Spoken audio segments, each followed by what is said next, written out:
live on Facebook. We're live in the group. Thursday edition of the Natural Average Investor Show, the JWB Rental Liquor Property of the Week. I am your host, Pablo Gonzalez. Unfortunately, we have an empty chair here with my good buddy, GC, for his genius concepts, his ability to generate cash flow, and his great co-hosting ability. He's a little under the weather today, and we are preparing for this big super duper meetup. So we hope that Gregg is feeling well today, but we do have with us our community manager, Madison the Magnificent. Say hello, Madison. Hello, everybody. And the star of the show today, who we just talked to a second ago, retired for the Marine Corps in New Orleans, full-time real estate investor, ready to dominate the market and build a world-class network. First podcast, Jeff Wonder. Right. Welcome to the show, man. Thank you. Appreciate it. Thanks for having me, Pablo.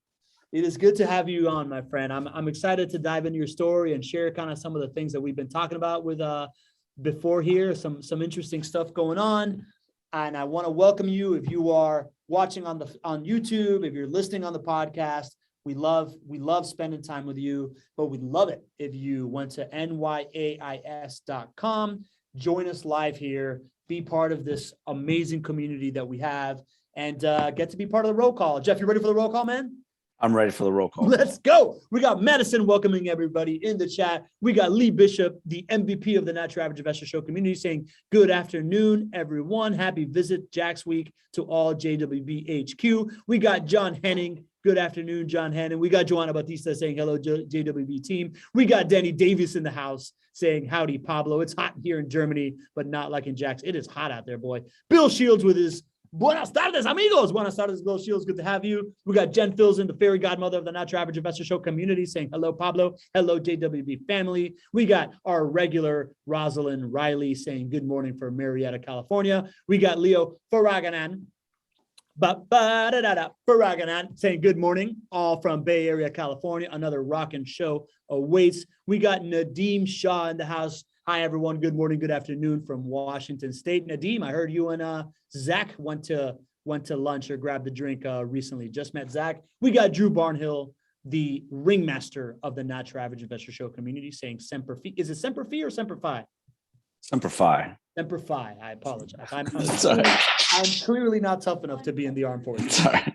Louis Hudnell, he's saying morning from Milipitas, California. We got Anthony Dita in the house. Anthony, we're going to miss you tomorrow, my friend, but Anthony just got a new job. He's got a bunch of cool stuff going on. He's not going to be able to be here with us, but he's here on the show. We got Vivian Brick is back from Santa Monica, California. Beautiful Santa Monica. Vivian, good to have you in the house. We got Marilyn Cotterman. She's from Homosassa, Florida. All right, that's it. That's the roll call for you, everybody. And after the roll call is my favorite segment on a Thursday. It's Madison Shares Good News. Here we go. Madison's going to share good news. Yeah. All right. Downtown tour tomorrow. Good news about that is, well, for me, I get to put faces to names. I am so excited to get to meet everybody. I already got to meet Hervé this morning. I got to meet Zach and Beth. And yesterday, I had the grand pleasure of meeting the ringmaster, Drew Barnhill. He's probably my favorite person right now, honestly. Oh. He brought bottles of wine, and it made my whole day. So super cool, super excited. And that's my good news right now. All right. Yeah. That's Madison's good news. I'm going to throw it out there. Leonard Lee brought me a NASA hat. This is real. We're having the community gifts are rolling. And now, you know, if you want to be Madison's favorite, you got to bring her booze. Yeah. That's how it works. Also, we have, you might not see a few of our regulars in the chat because they are actually in office. We have Hervé, we have Noah, we have Zach and Beth, and we have Leonard. Yeah. Leonard here in office. So they're walking around somewhere. It's been a giant hug fest so far. Oh my God, I've really enjoyed it. Every second. And now that we're done with news, I've heard that we got breaking news. Is that right, Madison? News. Yes, but not the bad kind that Gregg normally gives. It's an extension on my good news. So Gregg is actually flying out tonight to go to Miami because for the third year in a row, JWB has been a finalist for the Ernest Young Entrepreneur of the Year. This year, third time's a charm, we have a pretty good feeling. So fingers crossed, everybody send good vibes out there. So, which is also really cool, is that there have only been 20 finalists ever in the state of Florida. 3 in this state or in Jacksonville. So super cool. We'll see. We're like, I'm Greg, pumped. this is the year. He's like, I don't know, guys. We've been here twice before. Always a bridesmaid, never a bride was Yep. quote what he said. Humble Greg, but we're over here. We'll see. Super excited. We got to send So, good vibes. If anybody knows Ernst or Young, One of the put in a two. good word. Put in a Yep, good word. call him right now. Call him right now. Hit him up on the DM. Yep. Awesome. Madison, you are welcome to hang out here in this chair, or you can do whatever you like. No pressure. I'm going back to my All chair. right. All right. Bye, everybody. All right. See you later. Jeff, man, tell us about you. You're the guest investor today. You're the star of the show. Tell us a little bit about your investing experience. Well, my investing experience, I guess if I go back to where it kind of all started, I could probably go back to a young 21-year-old Marine going on duty, barracks duty, to sit there for the next 24 hours. And as I'm going on duty, the off duty, he hands me a book. And everybody, I'm sure a lot of people know this book, Rich Dad, Poor Dad. Yes. And so as I'm sitting there on duty, I was like, I'm reading the book. I'm like, wow. And I guess that's where I say that kind of planted a seed to start thinking about investing, thinking about money differently. And so that seed was there, but it took a long time for that seed to germinate. Just, life, and I had a career and stuff going on. So I fast forward to about, 10, 11 years later, I'm 32 and I'm like, I need to get in this real estate game. I don't know what I'm doing, but I know I need to get in it. And literally I'm walking down, I'm in Carlsbad, California, walking down the street, and I would go by a real estate office and they're advertising all their property shit. I'm like, I don't know what I'm doing. So I go in there, I just start talking to a realtor. I'm like, I want to buy a house. I was like, I don't know what I'm doing, but I want to buy a house. So that's kind of, and then I did end up buying a house, and that's kind of, I could go more into that, but that's kind of like, wow, this is like pretty cool. And I was like, and then I just started developing more and more and learning more, as like what I'd come to find out later is like, there's so much more you need to learn to be a better investor. Love that, man. I love that Genesis story. I think we can dive into details in a second, man. Before right now, why don't you just let us know kind of like, what are your real estate holdings, or your investing holdings in general? What are they comprised of these days? All right, right now I'm sitting at, I got 6 properties with 8 doors. So sitting here in New Orleans, I got a couple doubles, which I love multifamily. And then I have a single family in Memphis, a single family in Houston, and then I got a couple there in Jacksonville, Florida. So got it. And you said you're part of like a commercial deal too, right? Yeah, due to I don't know if I can mention their names. You have to tell me due to the real. You want, man. Talk to me. I'm a part of Fortune Builders. Yeah. Those guys, you probably heard them advertise on your radio, trying to sell you their education program. I bought in that community, and one of the things they offer is their students is investment deals to invest in large commercial properties to be a part of that group. I found out I'm an uncredited investor, and you learn all about being accredited and uncredited investor, and so I own a part of a strip mall there in San Antonio, Texas right now, and that's good. That's a good deal too. I got money coming in on a quarterly basis on that one, and so that's where I sit at right now, and I got my strategy to keep going forward as well. I love that, man. I love that. I love you've already gotten to this like diversified portfolio. You're clearly doing some active, some passive, getting into commercial. For right now, we're gonna dive more into that. But right now, I'm gonna pop open this property here. Let's look through it together and tell me what you see, what you don't see, and how it compares to past deals, and then we'll dive into your story, man. So I'm just gonna magically whisk us away here to 744 LeBron Drive, Jacksonville, Florida, 32205. Purchase price of $230,000. It's a 4-bedroom, 2-bathroom property, and it's got a lease for $1,521. And then what we like to key in on here is this estimated conventional ROI of 11.21% when you finance it, and cash purchase, it's 9.41%. Usually GC is here to tell you what he loves about this property, but I guess it's on me. And one of the things that we love about this property right now is that it's available right now. right? Like there is not a lot of inventory available in Jacksonville, as you may or may not know. And in this kind of uncertain times, we all need a place to put our money, right? Like that long-term piece, that long-term bucket of money is kind of tough to have in the bear market. That's the stock market right now. It's probably going to get worse. Bond yields are up recently, but treasury bonds are still only 3.5%. Corporate bonds are maybe paying 1.2% more. So, thinking of that as a long-term place, you're still kind of losing 3 to 10% on your money compared to inflation.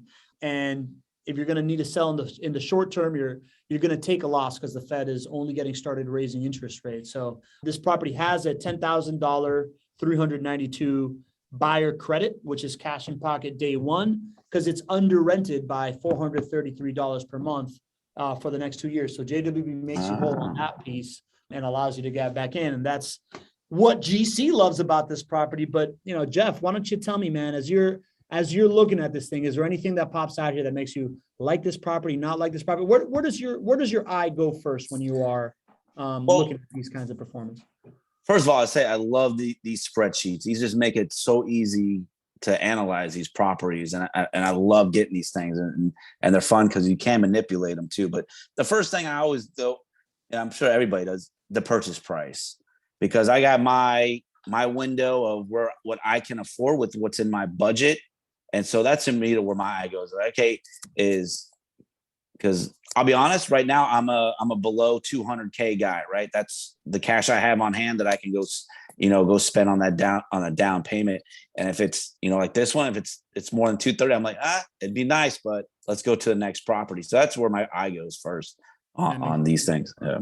I echo with that big time, right? I think a lot of people are like that, right? Like they have these buckets of money, and whether it's like you who maybe just fix and flip something, so now you have some cash to put into buy and hold, or like me who saw what the market was doing and I had like an old IRA, so I cashed it out to go buy a property. I'm still thinking of, at that point it's like, all right, I need a property can't be above X for me to be able to put down 30% or 25% or 20%.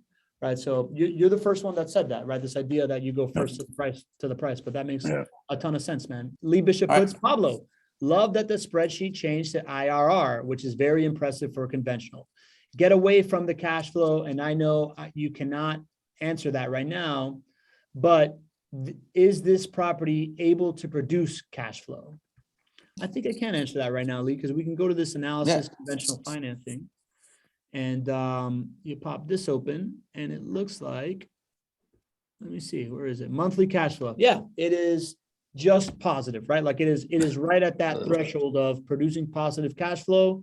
But again, like Lee, this, and Jeff, I don't know if you know this, right? But actually I'll ask you, man, like, how do you consider cash flow when you are investing? Like, is it number one priority? Is it one of the priorities? Is it just like a minimum viable product thing? How do you consider the cash flow equation? For me, it is my number one priority. I know there's people look at the different things, but that's like where we're headed. We looked at the price. That's what I would do. I'd click over on the sheet you're on now. I'd scroll and see what the cash flow is based on, the numbers you guys currently have. And then, because the way I do it, I use that cash flow. I don't need to live on that cash flow. So I want as much cash flow to like pay down these other mortgages that I have. That's what I do to try to get the snowball effect going to get these properties paid off as fast as I can. So that's actually exactly where I go to on the spreadsheet. There you go. Okay, cool, man. And it sounds like, that's a nuanced thing. You're looking for cash flow, but you're not looking for cash flow to live off of as much as you're looking for cash flow to use to pay off other mortgages so that you can pay down your debt on another property. Is that what I heard correctly?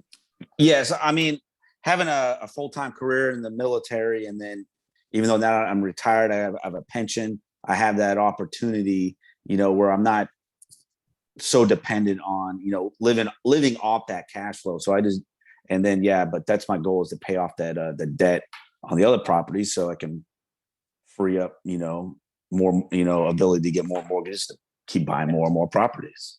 The C3X, right? That's what exactly. Yeah. this. Marilyn Cotterman asks, what's the down payment percentage on the spreadsheet? Marilyn, we got it right here. It's 30% is the down payment for this one. And to add a little bit of, another take on the equation, normally when we talk about cash flow, since Jacksonville is a growth market, right? Like we explain cash flow as there's multiple markets across the US that have positive cash flow when you're investing in rental properties. And out of all of those, Jacksonville has the highest historical rate of home price appreciation. So when we think of investing in Jacksonville, we think of cash flow as kind of like the entry point to the dance, in the sense that as long as the property is paying for itself and it's not coming out of your own pocket, you're mitigating risk, right? Because you're never going to have to come out of, you're not going to have to come out of pocket all the time. It allows for a scalable investment in the sense that as long as it's neutral or better in cash flow, you can keep adding more as long as you have the down payment. And it's not gonna, if you have like negative cash flow every month and it's like $100, if you get 10 properties, now you're like negative 1,000 a month, it's totally different. And I like to talk about it kind of like quarterback arm strength, right? Like you gotta, if you're going to draft a quarterback in the first round, you need him to make every throw, but at a certain point, they don't need to have the strongest arm in the league. What you want them to be is good decision makers and whatnot, right? So for us, it's generally people that come to Jacksonville, they're looking for that buy and hold long-term upside. And the upside here is the appreciation rate. So for us, it's like, as long as it's got that, but we recognize that other people that have the priority in cash flow, you go to other markets and then you kind of feed that beast. And we recommend having a balanced portfolio, which you do. Yeah. And I'd make the argument, I mean, a case like this one, like cash flow, I mean, if you're getting into the passive income game, I think it makes a case that you need to be prepared to come in and be buying multiple properties to help out with that cash flow. That way, if you do have a problem property, you got the other several properties that are picking up the slack to help you out in those situations. Yeah. Yep. You're right, man. I know Gregg talks about it a lot. It's like the ideal thing is to have like 3 properties so that when you have one, the 2 others are doing well, which is what I just got to, right? Like I'm closing in on my 3rd property. I wanted to sprint to get there. Well, cool, man. Is there anything else that sticks out to you in this thing, or are we good to go here on? I started just kind of playing around with some of the numbers to see if I can make it work, right? It's kind of hard with the interest rates because, I mean, they're, what are they really? Because I think you guys put a 6.38. I mean, I've heard of someone recently just got into a place at like here locally, they got, not with you guys, but they're at like 6.5. And so you're like, where are we still at? And then, I play with the down payment percentage, like, well, maybe this one I can afford to go up a little bit to help out, because I like cash flow, that'll help out my cash flow in the long, or maybe, but I always tell you the truth, I like to put as little down payment as possible. So I know my lender on stuff will let me get in at like 20%. So I'll throw that number in there just to see where, I just start playing with the numbers just to see, kind of just see if as I'm overall analyzing. And maybe I'm part of a numbers geek as well. It's kind of fun to, play with them and see the numbers change and do that kind of thing with them. Yeah, I feel like numbers geeks are prevalent in this community, right? Because it's like you look at real estate, those numbers are always really appealing. Well, great, man. I think unless our community has some questions that we can answer about the property, I think we just kind of get into your story, man. So you said that at 24 years old, you read Rich Dad Poor Dad. That it's something that everybody, it took me about a year to read it, right? Like I think Lee and Anthony and Jen all kind of like pushed me into it in the chat here, and I finally read it. So I feel like everybody in real estate does that. What was your what brought you in it after that? So like I said, I just knew I needed to get in real estate. So I was 32, walked in the real estate office, and I'm like, I want to buy a place. And we started looking. I didn't really know what I wanted to do, but it's like it was coastal. I don't know if anybody's familiar. It's coastal California.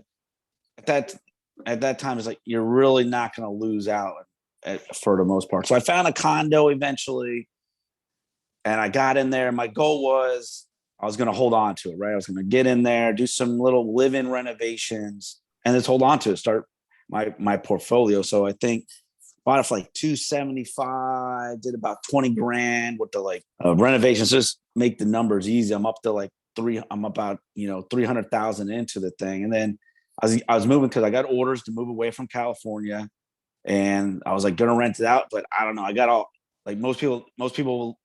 I guess when you talk about passive income and renters, they focus on that 1 or 2% that are going to damage, the terrible tenants that are going to damage everything. And it's going to be worse. So I ended up selling it at like 360, right? So I held on to the thing had it for like 8 months and made a pretty good little profit. I'm like, wow, I didn't even know what I was doing. And I was able to turn this around. And then I just kept kind of, use that money from that to buy my next property. Actually, it was when I was in New Orleans the first time. And that was a really cool deal. I bought it like $390, lived in it it was a new build, so I didn't have to do anything. Lived in it for 2 years, sold it in like less than 24 hours at like full asking price at $499. So I'm like, man, another chunk of change. I don't even know what I'm doing. I'm making money off of this. And so I'm moved away again, and I'm living in Hawaii, and I'm deployed to Okinawa, and I'm like, I was like, I need to pick up a property. So I'm talking to my realtor to get into a double or duplex back here in New Orleans. And so I was like, I'm in Okinawa, bought it house sight unseen. And I was like, let's do it. And I didn't even know what I was doing. I was like, the mortgage looked good and the rent, there's already renters, like not that whole spreadsheet we looked at. I was like, oh, this is what the mortgage, this is what the rent is. I guess it looks like it's cash flowing. So let's figure it out.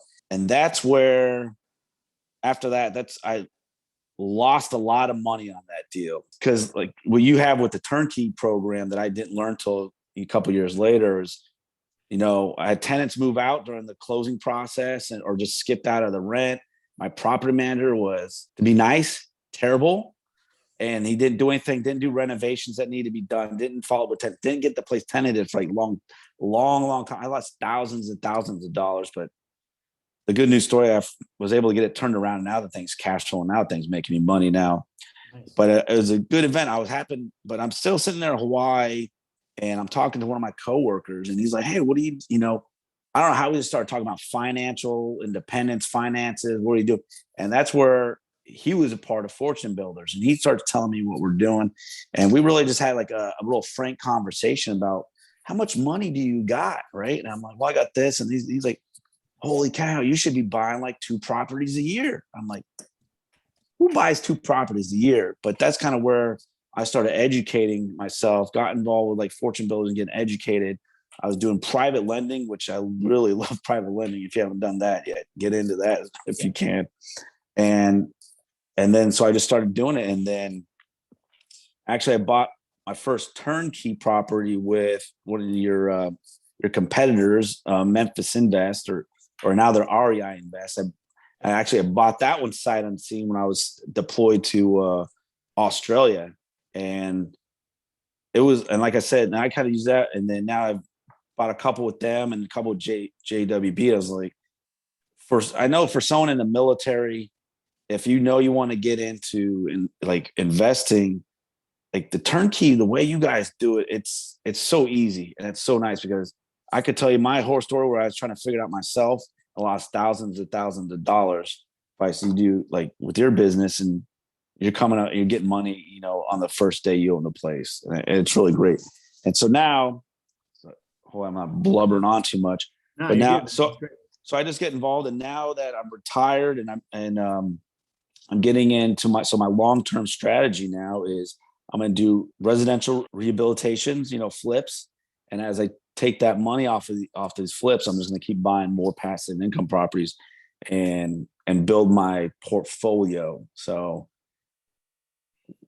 and I say that, and I'm hesitant because I'm thinking something ahead, because originally my goal was that I made a few years ago was I just want 20 properties. If I can get to 20 properties, that's cool. I can have a great lifestyle and do what I want to do. But then I also have, we're talking, before this about networking. I have a business mentor of mine, and he's like, why are you stopping at 20? You need like that cash right away. You need to, why don't you get in 100 properties? Mm-hmm. So now I'm like, oh, I guess maybe I was shooting too small. Now let me shoot a little bit higher. It's doable. It's 100% doable. And so that's kind of where I'm at. I don't know, I guess in the grind. I mean, last night I'm looking at, evaluation spreadsheets and looking at repair estimates and after repair values last night to see if I want to buy a property here in New Orleans. So interesting, man. It's funny, right? Because we've had multiple different guest investors come on, and everybody has a unique story I feel like your story is kind of like the quintessential story, right? Like you went in, you did it yourself. You had a bad experience, right? Like I find it interesting that you stuck through it, right? Like normally people have a bad experience with remote investing or whatever, and they're like, well, whatever, man, real estate is not what it's cracked up to be, and just kind of retreat back into their shell. But you stuck through it, and then now you've gone into a couple of different markets. And rarely do I hear when I first came on to stand up this show and who we were going to talk to, the first kind of thing that came out of Gregg's mouth was, yeah, man, the type of person that's like flipping and then putting the money from the flip into buy and hold is our typical client. And as we started launching the show, we realized that wasn't necessarily the case. Most of the clients for JWB are W-2 investors that are just kind of, instead of 401k, putting it there. So you're the first guy that I talked to. And a lot of the folks that are like flipping and doing their own thing are also thinking that they can also be property management companies and do these other things. Oh, no. Yeah, you're the first guy that I talked to that's that prototype of like, I figured it out. I know real estate is it. I know I can develop piles of money in big effort, but then I want somebody else to manage it and take care of it long term so that I can just focus on doing my thing. I guess I got a couple questions, and I'm gonna go back to Denny said something in the chat that I want to dive into in the spreadsheet. But that idea of remote investing, having a bad experience, and then not giving up on real estate, was that like a conversation somebody had with you? Were you just so sold on it that you're like, nah, I just got to figure this thing out? What kept you in the game when you got your first punch in the mouth? It's probably a little like sometimes the way I go, if I'm going in, like I'm going in, right? I'm going to figure it out. And then as I, like in my job in the Marine Corps was I'm a logistics, and I do logistics analysis and stuff. So, and one thing you teach in the Marine Corps is, you got to look at yourself and seek self-improvement.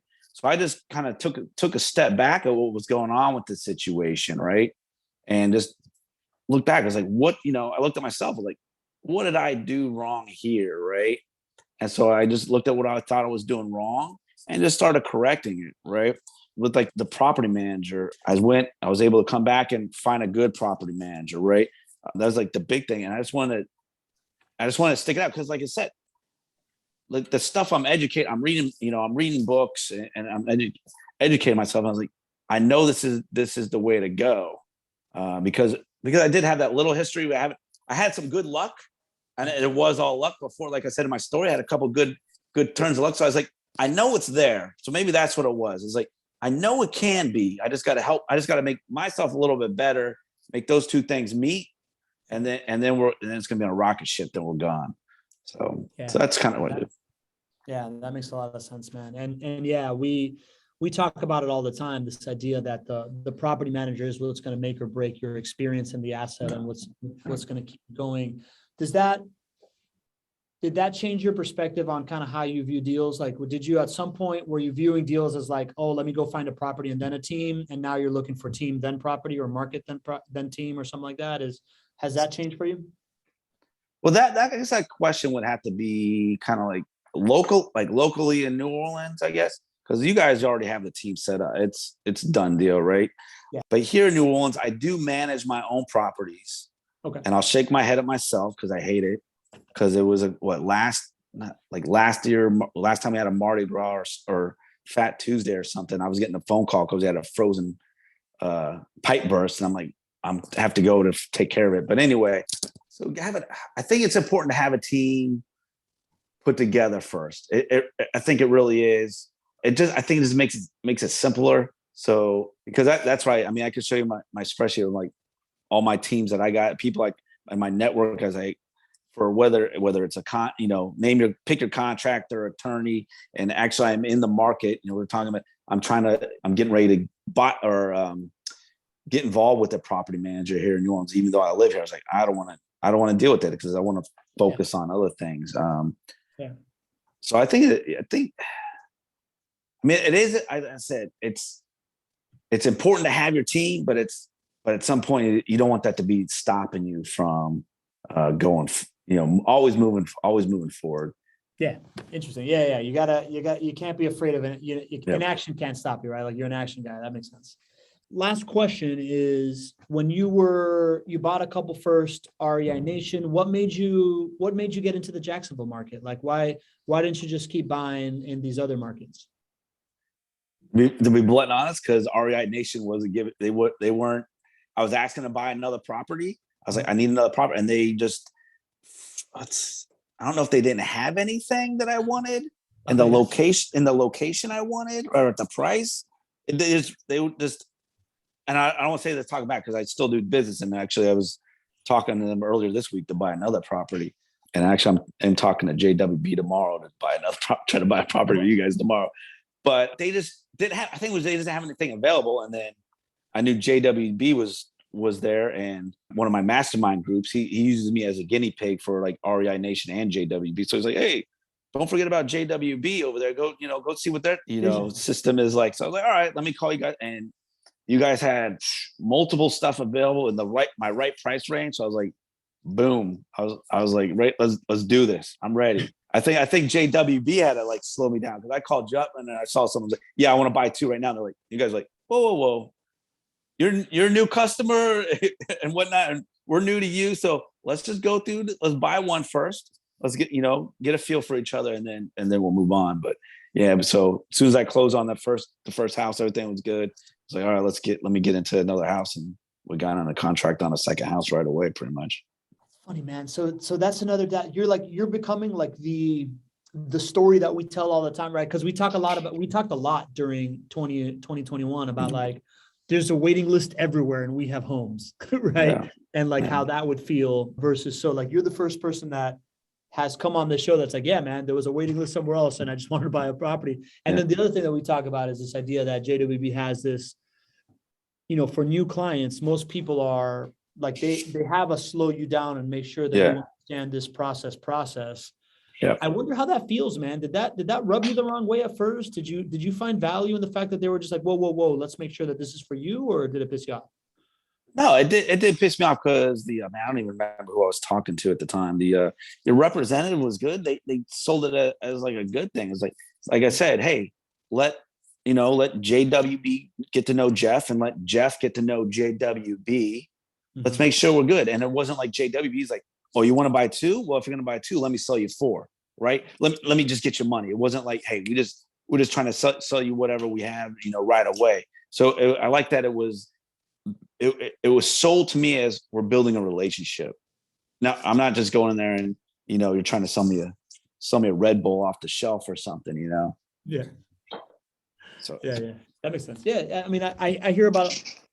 Since I know that I've purchased with these guys and I'm like fully sold on them because I'm like their hype man, right? Like, and this is my education has been here. So I know that I'm like over-informed by everything happening on the show. I just always wonder what the outside experience is, right? Like, cause for me, they try to slow me down. I'm like, guys, you can't slow me down. I'm the guy that that talks about it all the time.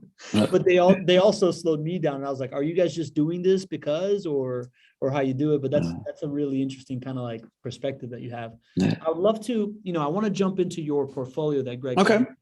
You ready to show here kind of like how your properties are performed? You excited for this? Yeah, I'm always, I love get my updates, especially when the money's coming in.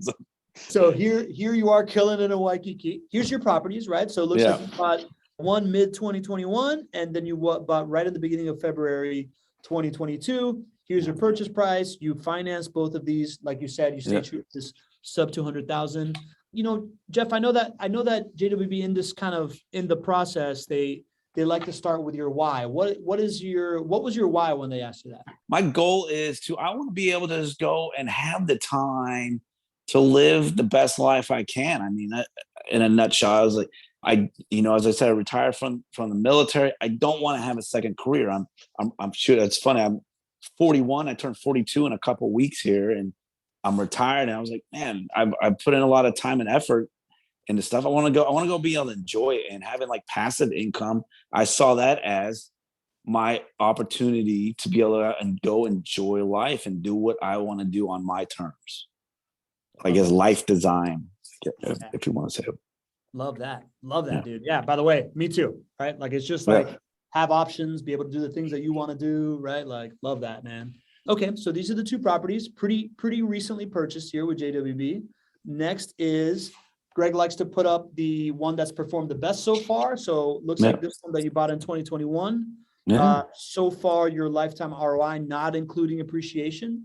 2021 seemed to be a good year. 22 a good year. Annualized lifetime returns of 9.54%. What's that experience felt like? This Lowell Avenue, has it been passive? Have you had a lot of calls? How's that felt on your day? No, other than like maybe last month, it's been good. But and I say that, I mean, the tenants have been paying on time. No, I mean, the issue there was, I say there's like a refrigerator warranty issue, that kind of thing. You know, what are you going to do? The freezer goes out. All right. But my property manager there at JWB, they're taking care of it. Shoot, I just had my phone call with Rachel yesterday, and she's like, "Hey, this is where we're at with it. You know, but Lowell and the other property, the tenants have paid, and we're still working through this warranty issue to get your money out of the broken refrigerator from the manufacturer." So I mean, it is what it is. And then I'm not worried. I know it's just part of owning properties and stuff like that is going to happen, but I'm not dealing with it, which I love. I'm not calling tenants and refrigerator manufacturers, and it's great. All right, sounds good, man. Sounds good. That is the best one so far. This is the worst one so far, right? I guess since you just got into this one, right? That looks like it's a little 2-story home in Pangola. And thus far, annualized lifetime returns of minus 19.34%. Only owned for 89 days. First few months of ownership always start out this way due to tenant placement fees. I mean, when you see this number, does it freak you out, or is this what you kind of expect on 90 days? Or no, this one, like I said, real quick, I went on a contract a year ago in July. In July, it's a new build. I think it was originally supposed to be done mid-October, but due to the supply issues of the world, it didn't get done until I think the week before Christmas. And then, so it got done, and then we got it closed on. And I mean, it's closed on in February. And then that's one thing you kind of realize too, in some of these, it might take a month or maybe two to, once you pay the tenant fees and stuff to finally actualize, you're getting that full return on it. So I'm not worried about it. Cause like I said, I'm in the long game on these, right? These are passive income. These aren't like flips for me. So this thing is a brand new build in 2021. I don't know how I'm going to have this thing for 20 years, 30, it's like a long time. So. Love that, man. That's definitely what they preach about here, right? Like the buy and hold, full market cycle stuff. I'm in the same boat. And then this is the summary of your investments so far, man, right? So when you take the whole portfolio, you've got your total since midway through 2021 to now. Your net rental income, when you subtract what you're getting monthly minus mortgage, minus the money that you've put in, that's a little bit negative, 2,104. So you're not living off of this money, right? Like you're not using this.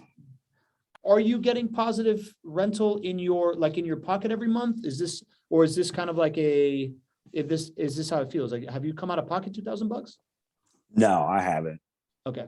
So I would assume. assume. Because the web. I mean, I'm looking. Yeah, because I got my sheet here in front of me. No, I'm not coming out of pocket on this thing. I mean, some of that's. I mean, on my one I just closed on. Yeah, I'm a little bit out of pocket right now, just because, like I said, we're just I got some purchasing fees. But the other one, that one, like Lowell, I don't see it. I mean, because some of the, you look at some of those numbers that they're subtracting. I'm not seeing it on we're looking at real today, month to month. Because you got some of your maintenance fees that are equated in there, or you got your vacancy fees, right? So you actually kind of won't see those until you look in the long term. But on the month to month, I got money coming in on these things. So I'm assuming that you're taking the money from these things and paying down whichever one your oldest mortgages that you have going on. Yeah, yes, I got I'm doing the oldest one, and everything is for the most part. It's actually, maybe that might be a topic for another discussion, or you already had, was how much a safety net or contingency funds should I be holding in the bank versus, trying to pay down these mortgages as quick as I could, because I keep going. I was like, do I need 6 months of rent reserves, or do I need, but then I was like, well, do I need to have my insurance, deductible in there? Should I, add those two together? So that's just kind of What's your approach right now, man? Like, what are you holding? Are you accounting for rent? Are you accounting for all that stuff? Yeah. Not right now. Right now, it's just rent, holding on the 6 months reserve in there, and right now I just keep thinking about it. Should I be holding on more or whatnot? And then I kind of just research some, go on the internet and try to see what other people are doing. But right now it's just 6 months, and then I evaluate whether I should be more cautious, especially as you're looking at the writing on the wall, what kind of just the bear market and possible recessions. Like, maybe I should hold on to a little bit more. So I guess it's just it's a personal comfort, personal risk kind of question you really have to ask yourself. Yeah, that's a great nugget, man. The chat, Denny agrees. Like, we should do a show on reserves. I think that's a great nugget. All right, so rental income has been negative, but not really coming out of your pocket. Tax savings, that's $1,600 in tax savings. Your total pay down so far in just less than a year, it's paid down $1,376 of your debt, and your home price appreciation, you got in at a good time, man. Already in under a year, $78,000, man. What do you think about when you see that? Right now, I was like, I gotta get off my ass, and I gotta go and see how I can pull some of that, maybe pull some of that equity out of there to get to another house. I guess it's a good news story for me. It's amazing. Yeah, that's what I think too, man. When I think about this like equity stuff, it's like, what can you do with it, right? Like, just sitting there is one thing, but yeah, that might be. You said you have a call with the team. That's probably something to talk to them about, right? Okay. And then this consumer price index, right? Like, it's kind of hard to quantify inflation hedging, but this like 8.6% is what's happening right now. But overall, man, your expected ROI on your properties was 9.2%. When you subtract the closing costs that it would take to sell, your actual ROI is, in under a year, 36.7%. So as JWB beating expectations, yes. Like, what do you think about that, man? What do you think about this idea of like 36% ROI in under a year? That's crazy. It doesn't seem real, It's like, what you guys? I got some charlatans over there. What are you guys doing? Just making these numbers up? But nah, it's nice to see. It really does. So what Gregg does is he'll go in and look at comps and look at what the sales price would be, and then subtract closing costs. So this is really, if you cashed out right now, this would be your ROI, which I think is pretty sweet, which I know you're not going to do because you're a buy and hold. And then something that we like to show here is this idea, right? Like, we talked about how some folks consider cash flow as a primary driver. When you look at some of these investments, right, and the value of investing in Jacksonville is this idea, right? Like, this is it by profit center. Your cash flow is obviously not here because it's been actually negative based on your down payment and what you're making in cash flow. Tax savings is a small sliver, principal pay down small sliver, but thus far your ROI has been this giant piece of the majority of the pie has been this appreciation. So we always like to represent it on screen here. Might have to start paying more attention to that number now. So that's why we do it, right? Like, it's this idea that if you really see the benefit and the equity, and that you can then use that equity for other things, paying attention to that when you're picking out your market, right? Like, paying this, I think Jacksonville is 4.6% historical average home price appreciation, and it's been going gangbusters the past couple of years, obviously, as you know. But when you compare it to these other cash flow markets of like 1% or 2%, and you're getting twice as much home price appreciation, that sliver of pie that we're looking at becomes a real significant piece. So, well, cool, man. What are your overall thoughts when going through this? I know that there's the ROI portal. Do you ever go to that thing, like the JWB like online portal? You ever spend any time there? Is this the first time that you're looking at these numbers? I'll go on there at least once a month, probably about twice a month. I'll go in there just to kind of see what's going on. Okay. Definitely, as everybody's one of those rent checks coming. So as soon as I see the bank, you get a payment. I was like, let me go. Okay, I got the money. Let's go see what else is going on. Cool. Especially when you don't get all the money you think you're getting, and you're like, whoa, what happened? Man? Yeah. So, and they're like, you had a maintenance cost. I'm like, all right, whatever.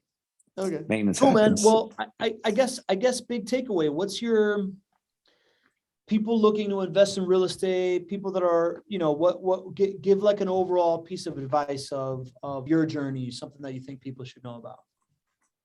I guess a big thing is like what everybody always says, get involved earlier. The earlier, the better. You just got to educate yourself. That's another big financial education. That's one of my big things. You talk about what I want to probably get involved is try to get more financial education to the youth out there to teach them all this stuff, because this country, my opinion, I love this country, but it does a terrible job at teaching people financial education.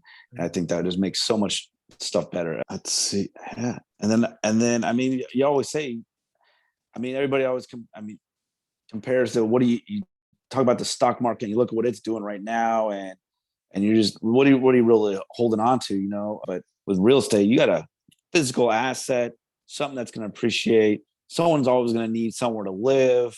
So that's one of the things I love about real estate. And then it's just another way to diversify what you're investing in, other than, the stock market or real estate, or if you're buying businesses, or trying to get involved in crypto recently.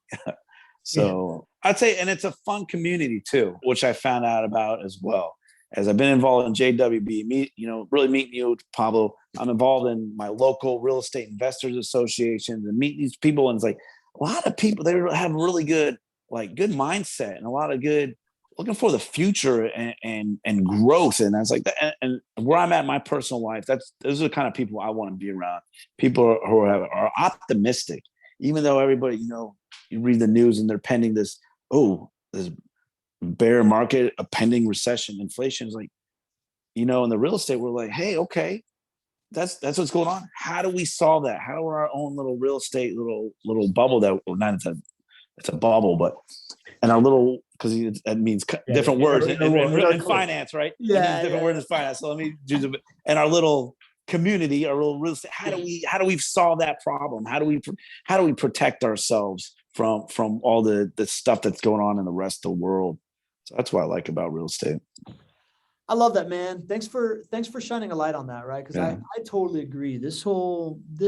Our community here, the Not Your Average Investor Show, and I got to hear, because I got involved in a local real estate networking group here in Jacksonville, but there is really something special to the openness to connection of the real estate world, the fact that everybody's working on personal development and everybody's trying to, be the best they can in that world. And everybody's strategic, right? I feel like people are smart because they're being real strategic about their money. They're taking these actions. So I love that you highlight on that. Jeff, I know that you're trying to build your network, man. If people are looking to invest in New Orleans or want to connect with you, what's a great place? What's a good way to connect with you, man? Or who do you want to meet? I'll meet anybody at this point. I'm still young. I was like, the name of my business here is Bobcat Property Solutions LLC. You can find it on Facebook. I'm on LinkedIn, Instagram, or you can go put in bobcatpropertysolutions.com and watch a silly video of me talking about my business. It's embarrassing to me, but that's where you can find me, and I'll connect with anybody. I mean, even if we're just going out and having a cup of coffee and just talking about real estate and life, that's why I think someone's probably money broker. Yeah, I always need money. I'll talk to private lenders, wholesalers, or anything that anybody wants to connect on. Cool, man. Well, Madison put it in the chat. Jeff, I want to thank you, man, for showing up. This is great, right? On a very practical level for me, you brought to life some data points that we talk about a lot that I haven't really talked to many people that represent it. So you really opened up my eyes, man. And on a personal level, I think you're a cool guy. I love our interaction before this. I can't wait till next time I come to New Orleans. we'll go grab a grenade down on Bourbon Street. And no, I'll take you. I'll get you a better drink than a grenade. Better. All right, cool. Sounds good, man. So I really appreciate you doing this, man. Thank you for your service. It's good to see. It's good to see somebody that is doing so well and really growing and all the stuff that you're doing and sharing. I look forward to seeing your podcast because I know that you're a networker, man. If you need some advice on that, I'm happy to give you any. Okay. And I want to thank our community for being here, right? I know that we got a big meetup tomorrow. So I know we got 70 plus people on their way to Jacksonville, but we still have 30 plus here in the chat hanging out with us. We never take it for granted that you spent the middle of a Thursday workday with us. So I never take that for granted. I really appreciate it. If you're listening on YouTube, listening on the podcast, just join us one of these days. Go to nyais.com, show up to the show live, be part of the roll call, add value. Maybe you get a nickname. You'll definitely make a friend. Tuesday, we are doing a show that has been asked for a long time about Gregg sharing his story of how he built his, the 300 properties that the JWB partners own. We're going to make that into a multiple part story. And the first one is going to be the first 4 years, how they started in 2006, basically how you invest in a recession. All right. Final words, Jeff. Say goodbye to everybody. Hey, goodbye, everybody. Hopefully you had a good time with me today. I had a good time with you. Thanks, Pablo, Madison, JWB for having me today. I really appreciate you guys. There you go. If you want to be like Jeff, you cannot be an average investor. See you next week.